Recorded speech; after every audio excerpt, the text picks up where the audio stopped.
Bismillahirrahmanirrahim. İnnel hamdalillah ve salatu vesselamu ala Resulillah thumma amma ba'd. Assalamu alaikum ve rahmetullahi taala ve berekatuhu. Allah Taala'nın rahimi berekesi tıştığı bizge jagan bolsun.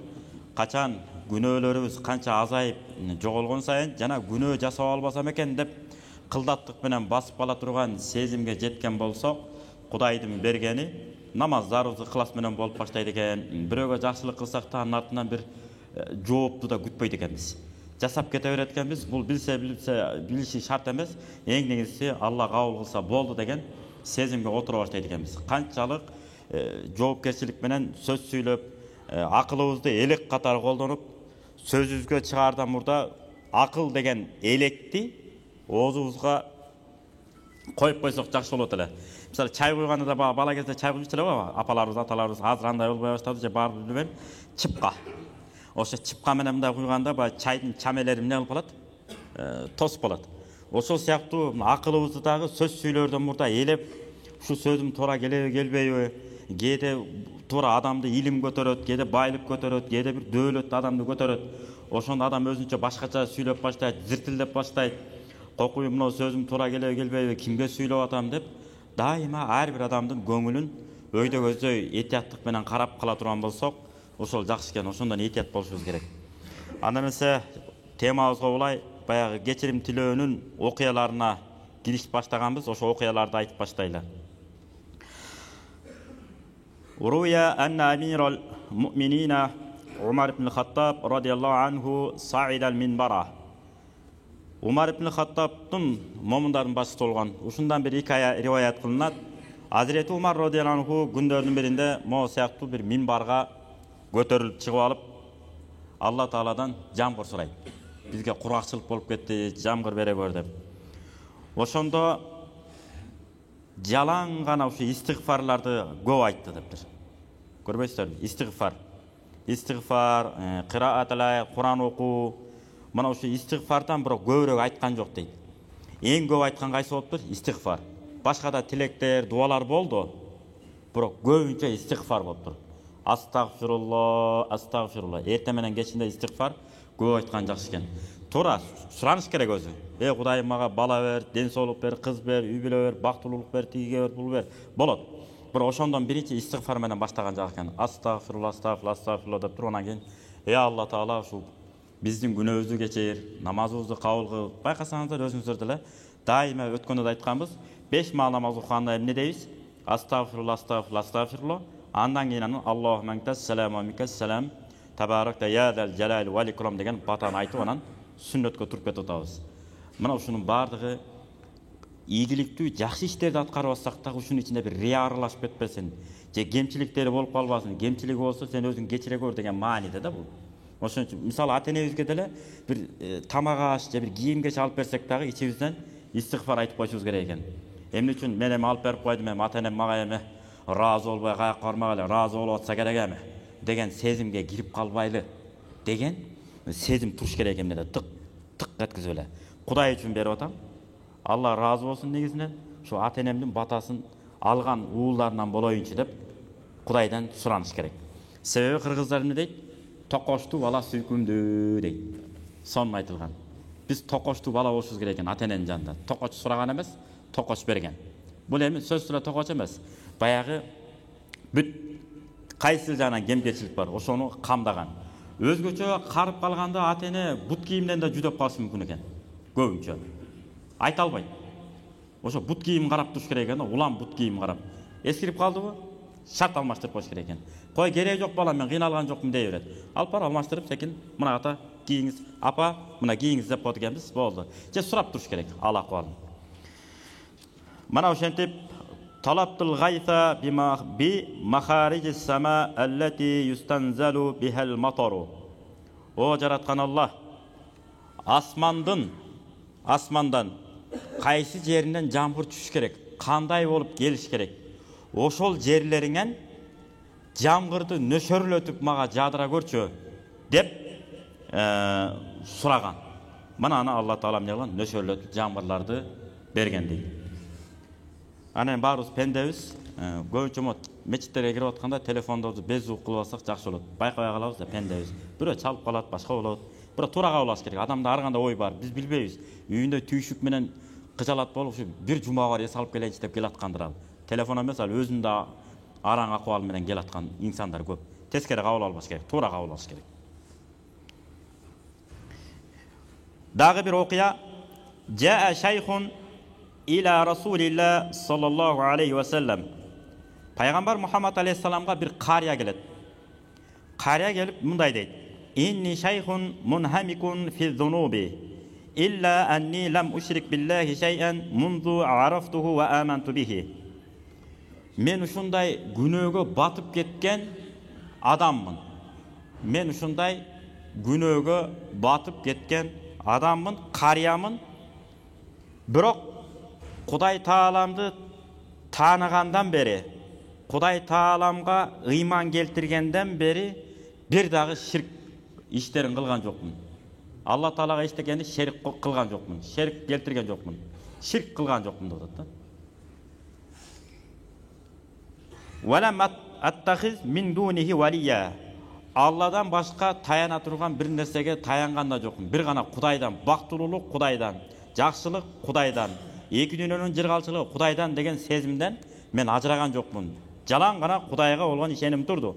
Бирок ошого карабай бир күнөөгө аябай батып алдым дейт. Туура эмес иштерди көп жасап алдым. Менин абалым кандай болот деп пайгамбар Мухаммад алейхиссаламдан эмне кылып атат? Сурап атат. Эми бая жаш кезде эмнени гана кылбадык деп коет го кээ бирлери. Бая аксакалдар кейип, атаң көрүп балалык кезде эмнени гана кылбадык жаштык кезде деп. Ошондой сөздөр болуп калат кээде. Бирок ошонун деле эң негизи адам акысын албасаңыз, бирөөнүн акысын жебесеңиз, эгер жеп койсоңуз, Кудай мен тоо кылдым, мен биягын кечире көр деген өтпөйт. Ошол малын жеп койсок, малын апарып бериш керек экен, кийимин жок кылып койсок, кийимин апарып бериш керек экен. Күнөө бөлүнөт да, кээ сөз менен болуп калат. Сөз менен сөгүп коебуз, артынан ушактап коебуз, ушундай сыяктуу нерселер болуп калышы мүмкүн. Анда ошолорду эмне кылышыбыз керек экен? Тобо кылышыбыз керек экен. Ал адам өтүп кеткен болсо, эмне кылат? Каяктан табасыз? Ошон үчүн өткөн ишке өкүнүү. Мана ошого пайгамбарыбыз жооп берип атат. Вала муqa ал маasi jur'atan. Бирок күнөөнү мен ушундай кылдым. Атайлап геневестик менен жасаган жокмун. Кокустан болуп кетип атты да дейт. Кокустан жаңылып көп күнөө жасап алдым. Атайлап деле жасаган жокмун деп пайгамбарыбызга арыз муунун айтып берип атат. Анан Алланын райымынан көз ирмемчелик дагы мен оюмду, ниетимди бөлгөн жокмун. Шуну Кудайым кечирер бекен, менин күнөөмдү кечирер бекен деп дайыма мен Алла Тааланын райымынан үмүт үзбөй келе жаттым дейт. Ва инни ланадимун таибун. Ва инни ланадимун таибун. Наат манут деп кот сыпат. Албетте мен өкүнөм жана тобо кылам ушул кылган иштерим үчүн деп суранып атат. Кандай болот? Фама тара хали индаллахи субханаху ва таала. Эми кыямат күнү Алла Тааланын алдында мен абалым кандай болот? Бейишке чыгамбы же тозокко түшөмбү дегенде Ниса сүрөсүнүн 116-аятты пайгамбар Мухаммад алейхиссалам окуп берет. Бисмиллахир-рахманир-рахим. Инналлаха ла ягфиру ан юшрака бихи ва ягфиру ма дуна залика лиман яша. Ва ман юшрик биллахи факад далла далалан баида. Садакаллахул азим. Албетте Алла Таала ширк кылбаган пенделерин күнөөсүн бардыгын кечирет. Демек сен ширк келтирген жоксуңбу? Эң негизгиси Кудай Таалам калган күнөөлөрүңдү Кудай буйрса кечирет. Болгону тобо кыл деп атат. Себеби башка аятта эмне деп келет? Роббигфирли деп көп жерлерде келет го. Кудай Таала менин күнөөмдү кечире көр. Аманар сүрөсүндө келип атат. Вафу анна, бизди кечире көр. Вагфир лана. Көрбөйсүздөр, уйкаш сөздөр да булар. Райымыңа ала көр, мени кечире көр. Вархамна, рахматыңа мени эмне бөлөй көр деп. 3 сөздү айтып атат. Азыр муну чечмелеништеринде айтып беребиз. Анта маулана фансурна алал кавмил кафирин. Ана аяттын уландысы кетет. Демек биз дайыма вафи, мени ырайымыңды ала көр, мени кечире көр, күнөөмдү кечире көр деген дуаларды дайыма эмне айтып турганга милдеттүүбүз, сөзсүз түрдө сурап турушубуз керек. Эми Набхан ат-Таммар деген пайгамбар Мухаммад алейхиссаламдын доорунда болгон киши, мунун кайманаты Абу Мукбил болгон. Ататху имраатун хасна. Күндөрдүн биринде сулулугу келишкен мыкты бир аял келет буга. Келбеттүү, сулуу, татынакай бир аял келет. Таштари тамран, бир курма сатып алайын деп. Анан ал киши эмне дейт? Факала лаха. Анан ал киши тигил аялга мындай дейт: "Хада тамру лейса bijayidin." Бул курма сапаты жогорку сорттон эмес. Мындайраак курма. Wa fil bayti ajwadu minhu. Алем үйдө мындан дагы сонун сорту жакшы курманын да бир нече түрү бар өзү. Алла насип кылса, бар электер болсо барганда көрөт. Ал эми баргандар билесиздер. Атайын курма саткан жерлер бар го, атыгы Меккеде.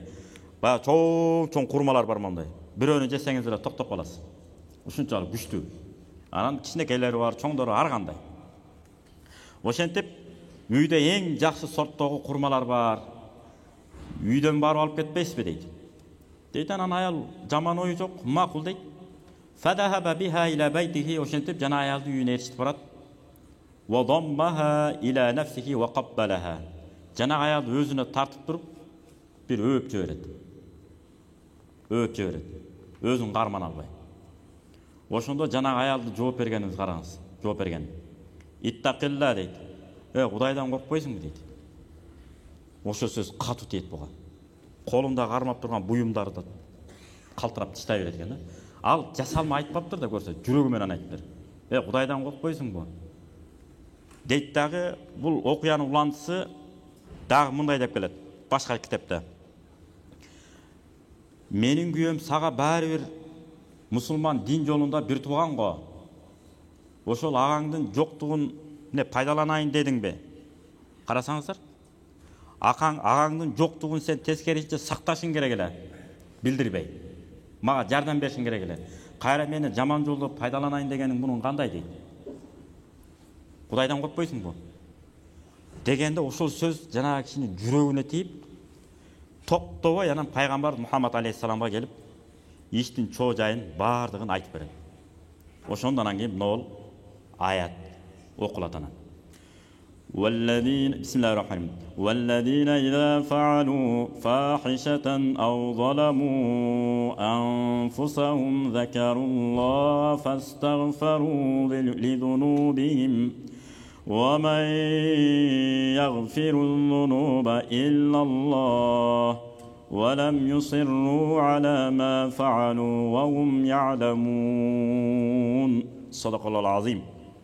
Kimde bir günah iş jasap alsa, Ali İmran surasının 135. ayet bu.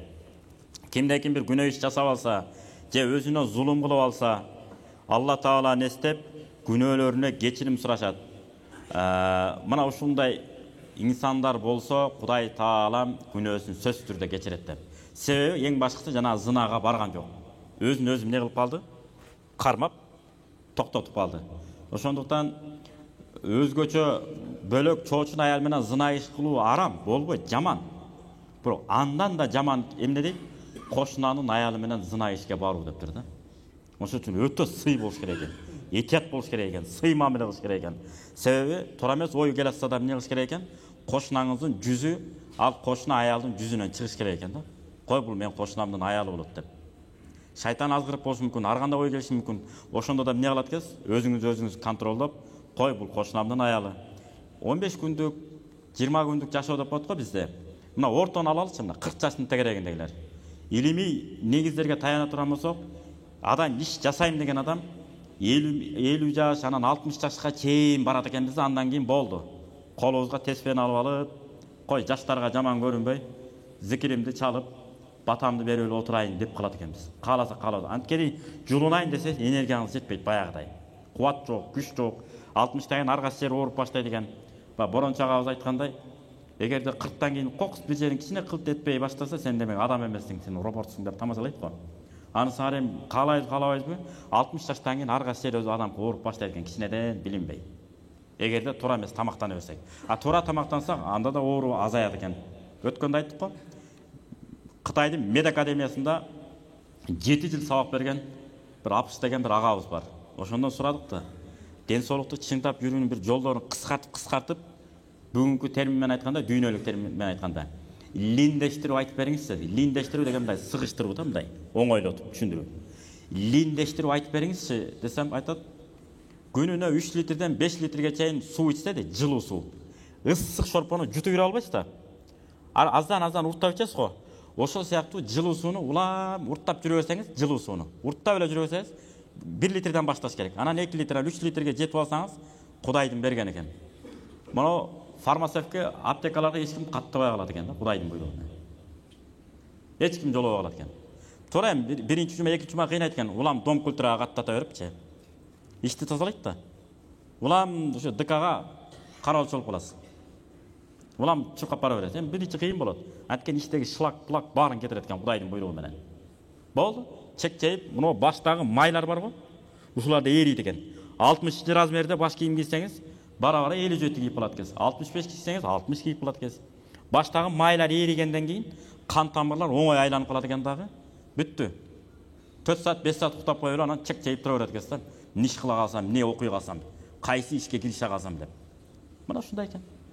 Ошол үчүн Кудай буйрса эми ар бир сабактын аягында бир медициналык сабактан кыскарып кете бергенге аракет кылалы деп атабыз. Анткени даяр бизде китептер бар. Ошолордон улам айтып берип турабыз иншалла. Кудай буйрса. Бүгүн ушуну айттык, кийинкиде да улам кошуп турабыз Кудай буйрса. Илгерки аалымдар элдик медицинаны да мыкты өздөштүргөн экен. Анан кийин эле азыр Сайызованы ушундай көрсөтүп койду молдокелер. Молдоке дегенде эмнени түшүнөсүз? Колуна пакет көтөргөндө гана түшүнүп калганбыз. Пакет көтөрүп урдуруп кетип атканчы. Нике кыйып кетип атат, же жаназа окуп кетип атат, ушундай эле түшүнүп болуп калганда. Болбосо илгерки аалымдарыбыз, молдокелерибиз мен деген кадрлардын баарын өстүргөн. Бардык жагынан өстүргөн. Мына тарых калпайттырбайт. Дайым эле айтып келебиз. Көлдөн чыккан Жетаке деген молдо болгон. Мынактагы Нурмолда аталарыбыз бүт бары аалымда болгон, молдода болгон, элге да кызмат кылган. Мен деген лидерлерди даярдашкан ошолор. Мына Ишенал Арабаев, булардын аталары да ким болгон? Кочкордон чыккан молдо кылыч болгон. Дагы толтура. Улам баягы тарых сабагына кирип кеткен болбойюн деп атпаймынбы? Толтура улам айтып турабыз эми Кудай буйрса. Тарыхый инсандарыбызды. Анткени Нурмолда атабыз эмне деп айткан? Тарыхыңды таңганың тамырсыз болуп калганың деп. Тарыхый инсандарыбызды көз жазымга калтыра турган болсок, көңүл бурбай. Демек анда эртеңки күнү биз мамлекетибиздин, динибиздин деле кадырына түшүнбөйбүз. Чага эле тура калып ислам динин мыктай түшүнүп, тим эле ийнесинен жибинесинен өздөштүрүп алгандай сезимге отуруп алат экенбиз. Эгерде ата-бабаларыбыздын тарыхына көз чаптырбасак. Ошондон Кудай сактасын. Эми кийинки ушул кечирим негизи 3кө бөлүнөт дептир. Кечирим негизи 3кө бөлүнөт. 3 даражага. Ахлул афви, ахлул магфира, анан ахлур рахма. Мына ушинтип 3кө бөлүнөт. Ахлул афв деп Алла Таала алдын ала биздин мисалы 5 төөгө 1 кой бересиз да. 5 төөгө 1 кой бересиз. 10 төөгө 2 кой бересиз. Зекет. Эми 5 төө менен 10 төөнүн ортосунда дагы төөлөр бар да. 6-чы, 7-чи, 8-чи, 9-чу деген. Туурабы? Демек 6-чы, 7-чи, 8-чи, 9-чу төөнү эмне дейт? Афу дейт. Зекет берүүнүн катарынан эмне жоюлган деген сөз. Зекет берүү милдеттемеси алып салынган, жоюштуруп жиберилген деген сөз. Демек 6-чы, 7-чи, 8-чи, 9-чу төөгө зекет бербейсиз. 5-чи төөгө зекет бересиз. Анан 10 болору менен 1 жыл айланса, анан кийин эмне беребиз? 2 кой беребиз. Болбосо 5 төөгө 1 кой, 6-чы, 7-чи, 8-чи, 9-чу төөгө чейин. Анан 10-чу төөгө кошулганда 2 кой беребиз. Ага чейин бербейбиз. Ошол аралыктагы өлчөмдү эмне деткен? Афу дейт. Жоюп жиберилген. Алла Таала эмне кылган? Генендик берип койду бизге. Ошондой мааниде түшүнүп алалы. мисал келтирип атабыз. Демек бизди Кудай Таала эмне кылган? Ахлул афударга кошсун деп Кудайдан тиленебиз. Жоюп жиберилет экен да күнөөлөрүбүз. Экинчиси хумуллазина ядхулунал жанната бигайри хисаб. Булар бейишке эсеп кысапсыз кирип кете тургандар дептир. Кезек күтүп, мен эсеп кысабым кандай болду экен деп отурбайт экенсиз. Кудай Таалам ушундай эле түз эле киргизип салат экен бейишке. Муну ким дейт экен? Ахлул афу дейт экен. Экинчиси имамухум Ас-Сиддиқ Абу Бакр радияллаху анху. Булардын башчысы ким болот десе, Азирети Абу Бакр радияллаху анху дептир. Билесиздер да, дин үчүн эчтекесин калтырган эмес. Азирети Умар радияллаху айтат го, мен баары Абу Бакрга жетпейт экем деген. Эмне үчүн? Үйүңдө дагы эмне калтырдың десе, байлыгымдын жарымын калтырдым деп атпайбы Азирети Умар радияллаху анху. Абу Бакр радияллаху анху эчтеке, мен үйүмө бир гана Алланы жана элчисин калтырдым дейт. Бул деген сөз Алланын ыраазылыгы үчүн эчтекени калтырган жокмун деген маани. Себеби кайра акча таап алуу жолун Азирети Абу Бакр радияллаху анху укмуштуудай өздөштүргөн болот. Соода тиричиликти абдан мыкты билген. Баянан тапканды билет, баянан жумшаганды билет. Баянан тапканды билет, баянан жумшаганды билет. Экинчиси ахлул магфира. Кечиримге киргендер. Алар кимдер десе, хумуллазина канат лахум хафават ва мату мин гайри таубатин. Экинчиси Алла Тааланын кечирим, ахлул магфира деп атпайбы? Кечиримине туш болгон пенделери. Булар кимдер десе, тообосуз өтүп кеткен күнөөкөр пенделери. Бирок булар китепке өздөрүн арнаган, мындайча айтканда ыйманына бекем турушкан. Жана эми кээде билбей калат экенбиз, каяктан күнөө кетиргенибиз. Күнөөбүз жоктой сезип алышыбыз мүмкүн экен да өзүбүздү. Кудай сактасын.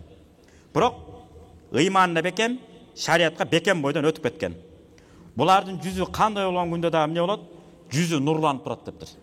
Себеби, Алла Таала сенин буйругуңду аткарганга, сенден тыйсагандан тыйылганга аракет кылам деп далбастап атпайбызбы? Аракет кылып атабыз. Бирок пендечилик кээде тоба кылбай калат экенбиз да. Ошондон Кудай сактасын. Алла Таала буларды эмне кылат дептир? Кечиримине алат дептир.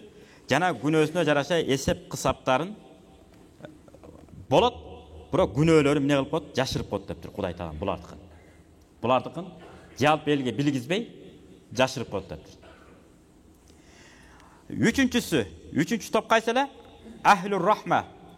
Алланын райым пенделери, райымына кирген пенделер деген сөз. Кечиримге эмес, райымга. Бул үчүнчү топ. Фахумуллазина лахум зунубухум касира. Булардын күнөөсү өтө эле көп дептир. Өтө эле көп.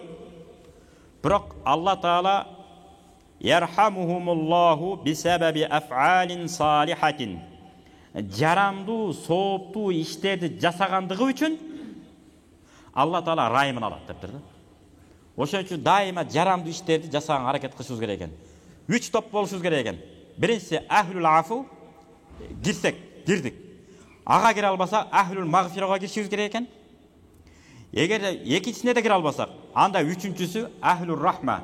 Ахлур рахма деген күнөөбүз көп болушу мүмкүн, бирок сооптуу иштерди көп жасагандыгыбыз үчүн ошо соо амалыбыздын себебинен эмес, Алла Таала ыраазы болуп, сен сооп иш жасап атасың деп күнөөлөрүбүздү жоюп туруп эмне кылат экен? Бейишке киргизет экен.